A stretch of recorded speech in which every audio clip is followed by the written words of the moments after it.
AP తెలంగాణలో majority ప్రాజెక్టులను ప్రారంభించింది తానేనని సీఎం చంద్రబాబు కీలక వ్యాఖ్యలు చేశారు.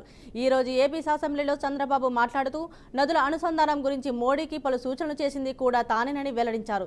దివంగత ఎన్టీఆర్ ఫ్లోరైడ్ బాధిత నల్గొండ జిల్లాకు శ్రీశైలం ద్వారా నీరు ఇచ్చారని, ఏపీలోని సాగునీటి ప్రాజెక్టులను పూర్తి చేసేందుకు ప్రణాళికలు సిద్ధం చేశారని గుర్తు చేశారు. వైసీపీ పాలనలో సాగునీటి ప్రాజెక్టులను నిర్లక్ష్యం చేశారని విమర్శించారు. తమ నియోజకవర్గాల్లో భూగర్భ జలాలు పెరిగేలా ఎమ్మెల్యేలు చర్యలు తీసుకోవాలని కోరారు. నేను ఫౌండేషన్ వేసినట్టువే, నేను ప్రారంభించినట్టువే ఎన్టీఆర్ స్ఫూర్తితో ఒకటి రెండు కాదు అన్నీ కూడా. ఎందుకంటే కొన్ని సమస్యలు చూసాం. రాయలసీమ, అనంతపూర్ నా కళ్ళతో నేను చూశాను. నేను జిల్లాకు పోతే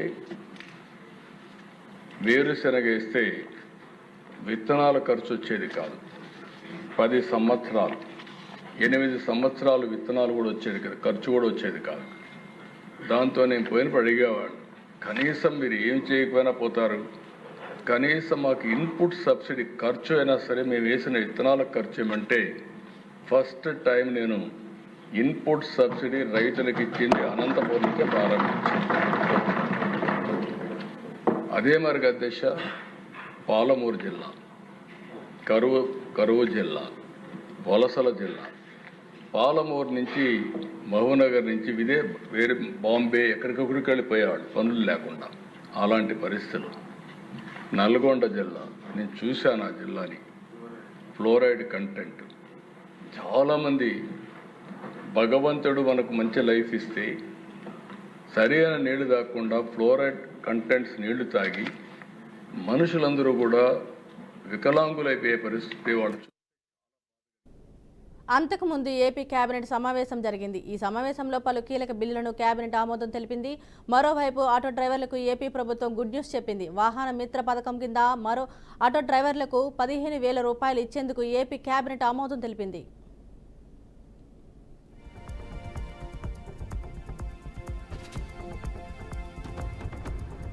కాళేశ్వరం ప్రాజెక్టుపై సీబీఐ విచారణను ఆపుతున్నారని, అందుకు కేంద్ర మంత్రి కిషన్ రెడ్డి సహకరిస్తున్నారని సీఎం రేవంత్ రెడ్డి సంచలన వ్యాఖ్యలు చేశారు. ఢిల్లీ టూర్లో ఉన్న ఆయన బీజేపీ, బీఆర్ఎస్లను టార్గెట్ చేశారు. కిషన్ రెడ్డికి సొంత ఆలోచనలు ఉండవని, కేటీఆర్ నుంచి కిషన్ రెడ్డి సలహాలు తీసుకుంటారని విమర్శించారు. కేటీఆర్కు కిషన్ రెడ్డి సహకరిస్తున్నారని అనడానికి ఉపరాష్ట్రపతి ఎన్నికల్లో బీఆర్ఎస్ ఓటు వేయకపోవడమే నిదర్శనమని సీఎం రేవంత్ రెడ్డి ఆరోపించారు.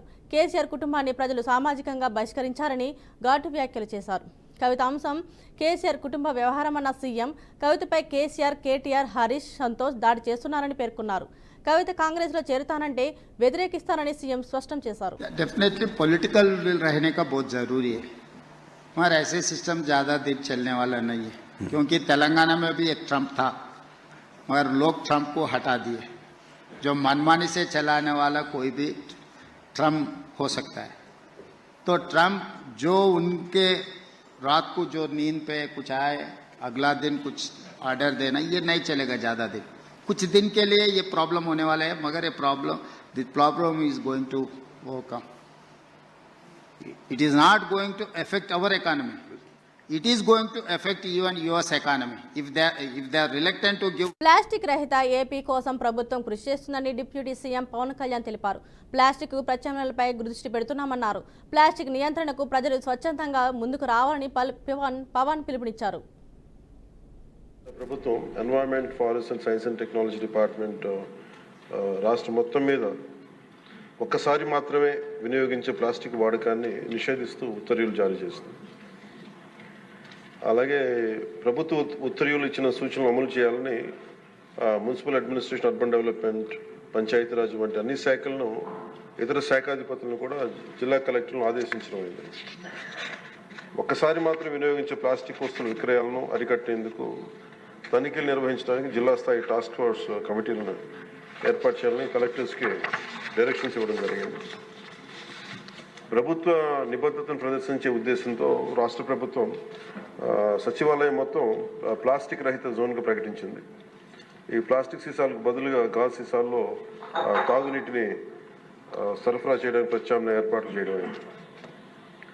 అలాగే ఆంధ్రప్రదేశ్ కాలుష్య నియంత్రణ మండలి వేరు చేయబడిన ప్లాస్టిక్ వ్యర్థాలను ప్రత్యామ్నాయ ఇంధన వనరుగా, ఆల్టర్నేటివ్ ఫ్యూల్ రిసోర్స్గా ఉపయోగించేందుకు 8 సిమెంట్ కోక్ ప్రాసెసింగ్ ప్లాంట్లకు 46 ప్లాస్టిక్ వ్యర్థ రీసైక్లర్స్కి అనుమతించింది. ఏపీ పొల్యూషన్ కంట్రోల్ బోర్డు ద్వారా ఆంధ్రప్రదేశ్ ప్రభుత్వం ఒకేసారి మాత్రం వినియోగించే సింగిల్ యూజ్ ప్లాస్టిక్లు బదులుగా పర్యావరణ అనుకూల ప్రత్యామ్నాయాల వినియోగాన్ని ప్రోత్సహించాలని భాగస్వామ్య శాఖలన్నింటినీ ఆదేశించింది. అలాగే రాష్ట్ర ప్రభుత్వం సర్క్యులర్ ఎకానమీ కార్యక్రమాల్లో భాగంగా రాష్ట్రంలో ప్రాంతాల వారీగా సర్క్యులర్ ఎకానమీ పార్క్స్ని ఏర్పాటు చేయాలని ప్రతిపాదించింది. అందులో ప్లాస్టిక్ రీసైక్లింగ్ యూనిట్లు కూడా ప్రోత్సహించడం అయింది. అలాగే ఫిక్స్డ్ క్యాపిటల్పై 75% వరకు ఒక్కసారి మాత్రమే వినియోగించే ప్లాస్టిక్ అదనపు ప్రోత్సాహకాలు అందించడం ద్వారా ప్రత్యామ్నాయ బయోడిగ్రేడబుల్ వస్తువుల్ని తయారు చేసే పరిశ్రమల్ని ప్రోత్సహించడం అవుతుంది. పౌరుల్లో అవగాహన కల్పించడం దీంట్లో చాలా కీలకమైన అంశం అధ్యక్ష. ప్రభుత్వ విధానాన్ని అమలు చేయడంలో పౌరులు కూడా చాలా క్రియాశీలక పాత్ర వహించాలి. సో ఇందాక లాస్ట్ ఫ్యూ మంత్స్గా మేము చేస్తున్న ఎక్సర్సైజ్ కానీ ఇవన్నీ ఒకసారి సభ దృష్టి కూడా తీసుకొస్తున్నాం అధ్యక్ష.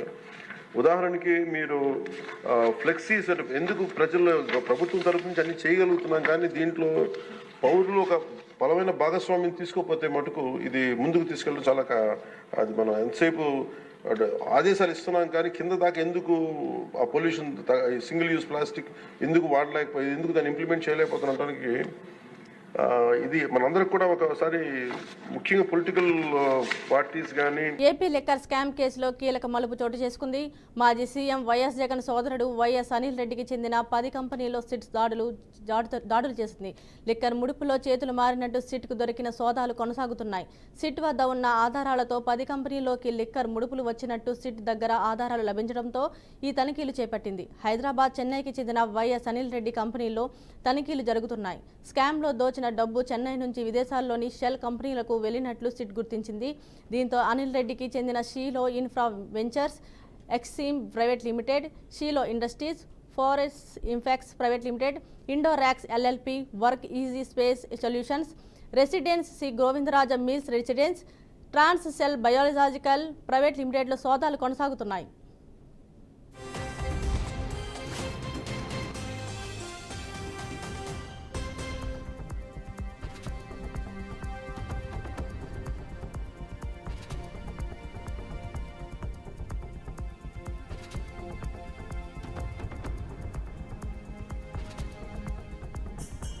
డాక్టర్ బిఆర్ అంబేద్కర్ సచివాలయంలో infrastructure capital works sub committee సమావేశం జరిగింది. సమావేశంలో మంత్రులు, సబ్ కమిటీ సభ్యులైన ఉత్తమ్ కుమార్ రెడ్డి, దుద్దిల శ్రీధరబాబు పాల్గొన్నారు. అభివృద్ధి పనులను శాఖల వారీగా ప్రాధాన్యత క్రమంలో రేషనలైజేషన్ చేసుకుని రావాలని deputy CM sub committee chairman బట్టి విక్రమార్క అన్నారు.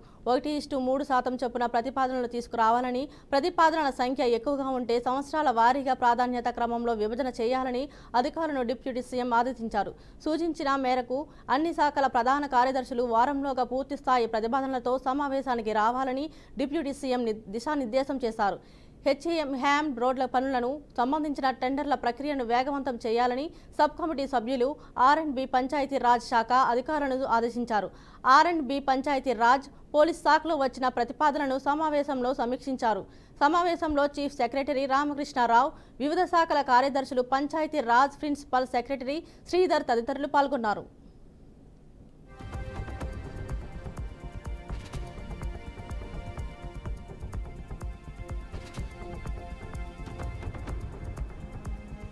ఏపీ లిక్కర్ కేసులో ఈడీ దూకుడుగా వ్యవహరిస్తుంది. ఈ కేసులో తాజాగా కీలక ప్రకటన విడుదల చేసింది ఈడీ. లిక్కర్ అమ్మకాల్లో స్కామ్ జరిగిందని నిర్ధారిస్తూ సంచలన ప్రకటన విడుదల చేసింది. ఈ స్కామ్లో 4,000 కోట్ల రూపాయలు వసూలు చేశారని ఈడీ వెల్లడించింది. ఈ లంచం బంగారం రూపంలో కూడా తీసుకున్నారని ప్రకటించింది. కొత్త మద్యం పాలసీతో ప్రభుత్వానికి భారీగా నష్టం చేకూరిందని నిర్ధారించింది. అయితే ఏపీ లిక్కర్ కేసులో అన్ని ఆరా తీసాకే రంగంలోకి దిగామని ఈడీ తెలిపింది. ఇదిలా ఉంటే ఇదివరకు 3,000 కోట్ల రూపాయలు స్కామ్ జరిగిందని సిట్ వెల్లడించింది.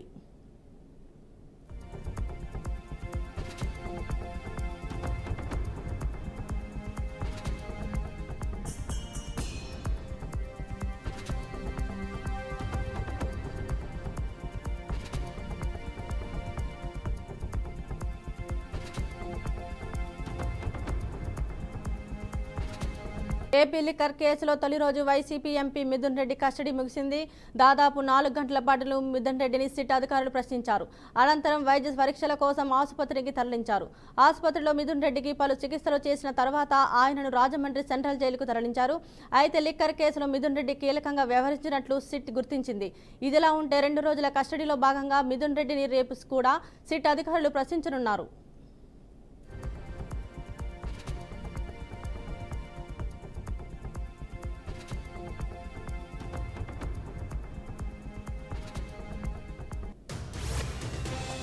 వైఎస్ఆర్సీపీకి భారీ షాక్ తగిలింది. వైఎస్ఆర్సీపీకి ఎమ్మెల్సీ పదవులకు రాజీనామా చేసిన మరి రాజశేఖర్, బల్లి కళ్యాణ చక్రవర్తి, కరి పద్మశ్రీ సీఎం చంద్రబాబు సమక్షంలో టీడీపీ గూటికి చేరుకున్నారు. వారికి సీఎం చంద్రబాబు టీడీపీ కొండవా కప్పి పార్టీలోకి ఆహ్వానించారు.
అయితే గత అసెంబ్లీ ఎన్నికల్లో వైసీపీ ఘోర ఓటమి తర్వాత పార్టీ అంతర్గత సమస్యలు, అధినాయకత్వంపై అసంతృప్తితో వారు టీడీపీలో చేరాలని నిర్ణయించారు. వీరు కొన్నేళ్ల కిందటే ఎమ్మెల్సీ పదవితో పాటు వైసీపీకి కూడా రాజీనామా చేశారు.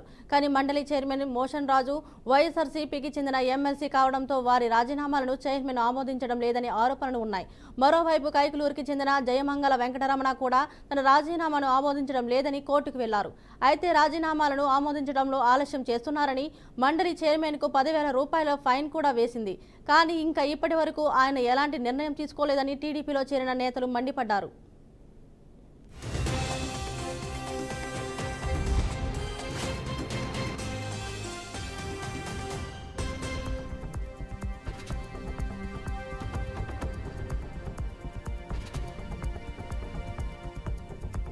మాజీ మంత్రి హరీష్ రావు చేసిన వ్యాఖ్యలపై మంత్రి ఉత్తమ్ కుమార్ రెడ్డి తీవ్రంగా స్పందించారు.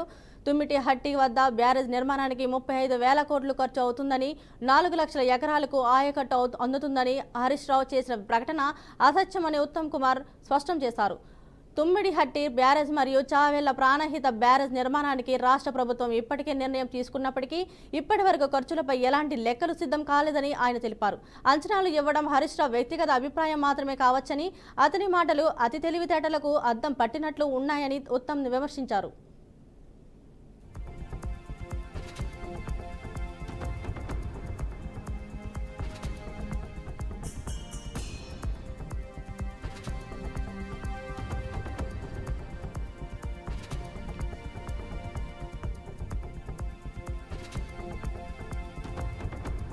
$420 హామీలను ఇచ్చి ప్రజలను కాంగ్రెస్ ప్రభుత్వం మోసం చేసిందని బీఆర్ఎస్ వర్కింగ్ ప్రెసిడెంట్ కేటీఆర్ విమర్శించారు.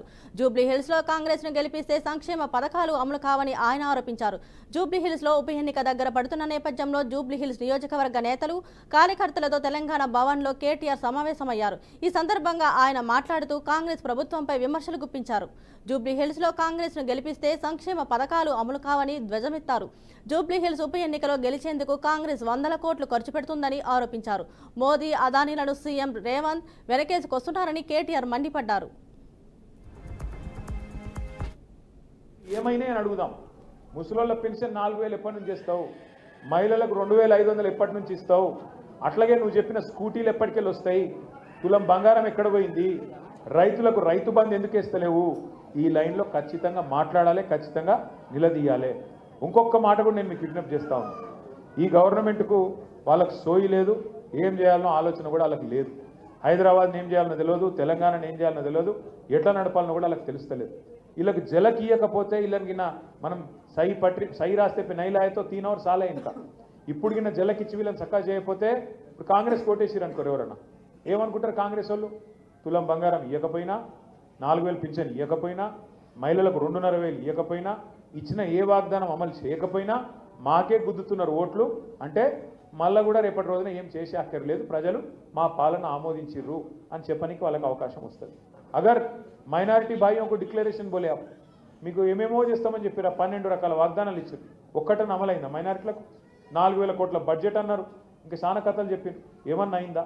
మైనారిటీ సబ్ ప్లాన్ అన్నారు, బీసీలకు బీసీ సబ్ ప్లాన్ అన్నారు, 1,00,000 కోట్ల బడ్జెట్ అన్నారు బీసీలకు, యువ వికాసం అన్నారు, ఒక్క వాగ్దానం కూడా అమలు కాదు. కానీ ఒక్కటి మాత్రం అవుతున్నది, ఎక్కే విమానం దిగే విమానం. ఢిల్లీకి మాత్రం పోడు వచ్చి బేఫికర్ నడుస్తుంది, 54-55 సార్లు నడిచింది అది ఇప్పటికి 20 నెలల్లో. అచ్చా ఆజ్ బి ఢిల్లీ మే. నేను చెప్తే కదా కాంగ్రెస్ వాళ్ళతో బీజేపీలతో ప్రాబ్లం ఏంటంటే అలా నిర్ణయాలన్నీ. హైదరాబాద్ హెచ్ఐసిసిలో ట్రావెల్ అండ్ టూరిజం ఫెయిర్ ప్రారంభోత్సవంలో మంత్రి జూపల్లి కృష్ణారావు కీలక ప్రకటన చేశారు. సీఎం రేవంత్ రెడ్డి ఆదేశాల మేరకు పర్యాటక ప్రాంతాల అభివృద్ధికి ప్రత్యేక కార్యాచరణ సిద్ధం చేసినట్లు తెలిపారు.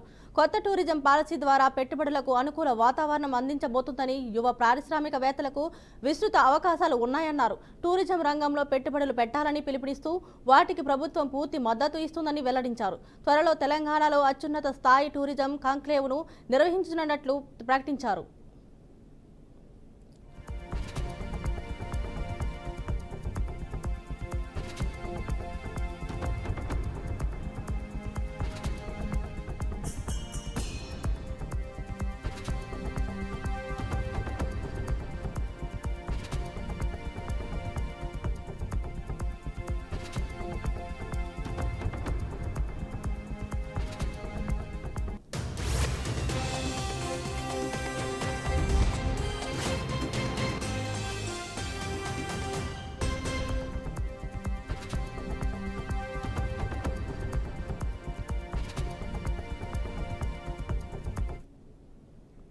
పిడుగురాళ్లలో ప్రభుత్వ మెడికల్ కాలేజీల ప్రైవేటీకరణకు నిరసనగా నేడు నిర్వహించిన చలో మెడికల్ కాలేజీ కార్యక్రమంలో పాల్గొనేందుకు పిడుగురాళ్ల మెడికల్ కాలేజీకి బయలుదేరిన గురజాల మాజీ శాసనసభ్యులు వైఎస్ఆర్సీపీ కాస్క్ మహేష్ రెడ్డిని పోలీసులు అరెస్టు చేశారు.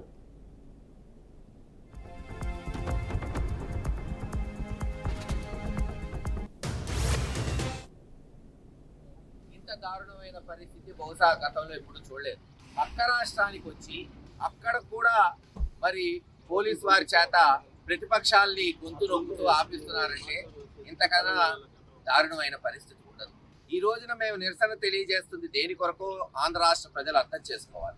ప్రతి పేదవాడు కేవలం 30,000 రూపాయలకి సంవత్సరానికి వైద్య విద్యని అభ్యసించేటట్టు చర్యలు చేపట్టాడు జగన్మోహన్ రెడ్డి గారు. ఆలోచించండి, సంవత్సరానికి 30,000 అంటే స్కూల్లో 10వ క్లాస్ కన్నా తక్కువ ఫీజులు. కానీ చంద్రబాబు నాయుడు గారు ఈ రోజున సంపద సృష్టిస్తానని చెప్పి ఎలక్షన్స్ ముందు, ఈ రోజు ఎలక్షన్స్ అయి గెలిచిన తర్వాత జగన్మోహన్ రెడ్డి గారు సుమారు 10-15 వేల కోట్ల సంపద సృష్టిస్తున్న మెడికల్ కాలేజెస్ ని అప్పనంగా అమ్ముకోబోతున్నాడు.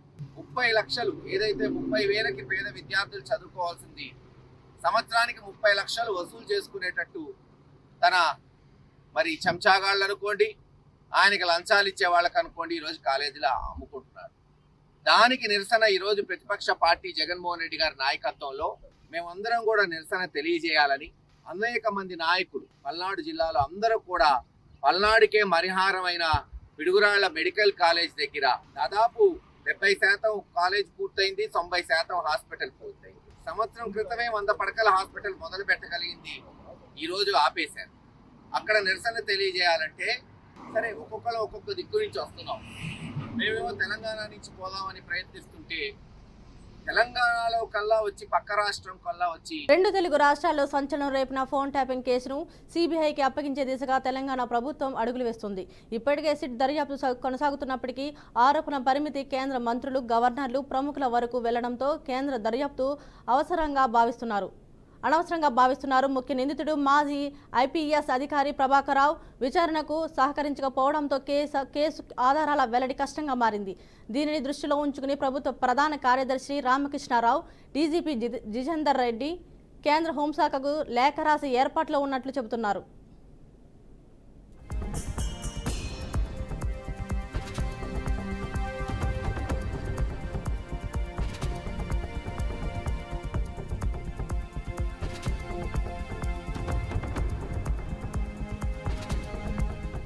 హైదరాబాద్ కోకాపేటలో దారుణం చోటు చేసుకుంది. భర్తను విచక్షణారహితంగా కత్తితో పొడిచి చంపిన ఘటన కలకలం రేపింది. అస్సాం రాష్ట్రానికి చెందిన కృష్ణజ్యోతి బారాక హైదరాబాద్లో జీవనం సాగిస్తున్నారు. కొన్ని రోజులుగా ఇద్దరి మధ్య గొడవలు జరుగుతున్న నేపథ్యంలో అర్ధరాత్రి చిన్న విషయానికి ఘర్షణ తలెత్తగా వివక్షత కోల్పోయిన భార్య భర్తపై కత్తితో దాడి చేసింది. భర్త కేకలు విని లోపలికి వచ్చిన స్థానికులు రక్తపు మడుగులో పడి ఉన్న భర్తను ఆసుపత్రికి తరలించారు. చికిత్స పొందుతూ భర్త చనిపోయినట్టు తెలిపారు. ఘటనా స్థలానికి చేరుకున్న పోలీసులు కేసు నమోదు చేసి దర్యాప్తు ప్రారంభించారు.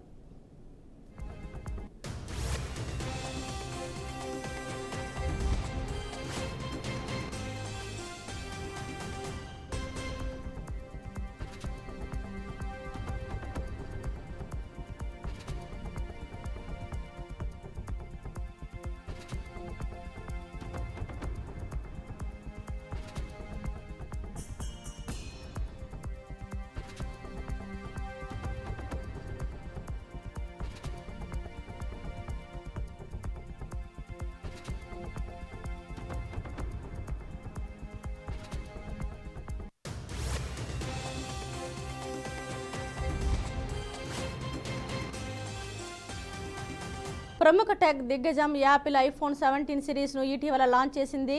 ఈ రోజు ఉదయం నుంచి వీటికి సంబంధించిన విక్రయాలు ప్రారంభం కావడంతో యాపిల్ స్టోర్ల ముందు కొనుగోలుదారులు క్యూ కట్టారు. ముంబైలోని బాంద్రా కుర్లా కాంప్లెక్స్ స్టోర్ బయట కొనుగోలుదారులు అర్ధరాత్రి నుంచే బారులు తీరారు. ఈ క్రమంలో అక్కడ తోపులాట జరగగా ఘర్షణ వాతావరణం నెలకొంది. వెంటనే భద్రతా సిబ్బంది జోక్యం చేసుకుని ఎలాంటి గొడవలు జరగకుండా చూసుకున్నారు.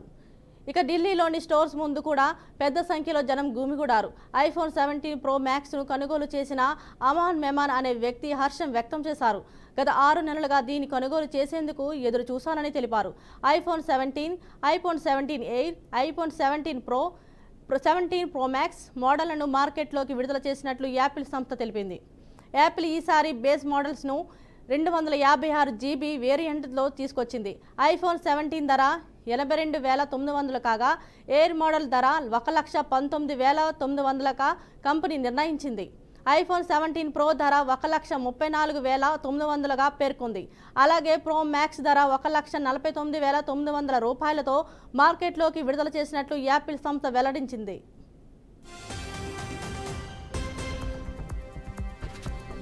టాలీవుడ్ అగ్ర హీరో జూనియర్ ఎన్టీఆర్ స్వల్పంగా గాయపడ్డారు. హైదరాబాద్లో జరుగుతున్న ఓ యాడ్ షూటింగ్ జరుగుతుండగా ఆయన కాలుకు స్వల్ప గాయమైంది. వెంటనే ఆయనకు ప్రాథమిక చికిత్స అందించారు.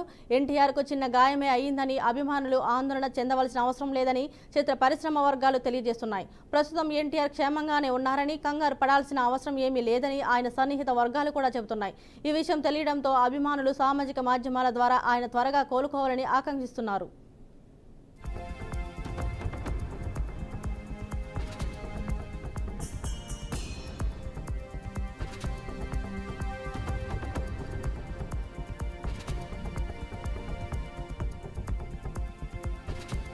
కేంద్ర కమిటీ అధికారి ప్రతినిధి అభయ్ స్టేట్మెంట్తో తమకు సంబంధం లేదని మావోయిస్టులు మరోసారి సంచలన ప్రకటన చేశారు. కేంద్ర కమిటీ అధికారి ప్రతినిధి అభయ్ ఇటీవల రాసిన లేఖపై మావోయిస్టు పార్టీ ఓ ప్రకటన విడుదల చేసింది. అభయ్ స్టేట్మెంట్తో తమకు సంబంధం లేదని వెల్లడించారు. కేంద్ర రాష్ట్ర కమిటీ సభ్యులు అనారోగ్య కారణాలతో లొంగిపోతున్నారని తెలిపారు. అయితే శాంతి చర్చలు జరగాలని మార్చి నుంచి తాము ప్రతిపాదనలు చేస్తున్నామని గుర్తు చేశారు. ఆపరేషన్ కాగా నిలిపివేసి శాంతియుతంగా చర్చలు జరగాలని తాము కోరుతున్నట్లు వెల్లడించారు. అయితే శాంతి చర్చలపై అభిప్రాయాలు తెలపాలని మెయిల్ అడ్రస్ ఇవ్వడం అర్ధరహితమని అసహనం వ్యక్తం చేశారు. ఇలాంటి ప్రకటనలు చేసేవారు పార్టీ అనుమతి తీసుకుని చేస్తే బాగుండేదని హితవు పలికారు.